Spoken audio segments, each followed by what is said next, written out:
За 2 недели Кочанското училиште Никола Карев 2 пати разбиено. Во 2 случаја испокршени се влезните врати на училиштето. Во училиштето Никола Карев на стариот влез пред 15 на дена имавме разбивање од страна на хулигани, на кои беше информирана полицијата, направија записник. Еве денеска бевте сведоци, на улазната врата е скршено стаклото.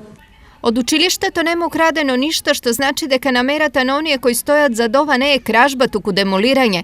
Освен кон самата училишна зграда, тие насилни били и кон се она што е во нејзина близина.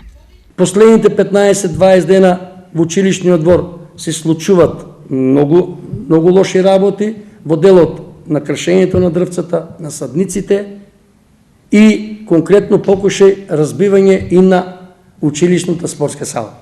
Од СВР Штип информираат дека работат на расветлување на случајот и пронаоѓање на сторителите. Сепак училиштето нема поставено безбедносни камери кои би им ја олеснил потрагата на полицијата. Случај на хулиганство има секојдневно. Ова е прв пат училиште да биде последователна цел на несовесни.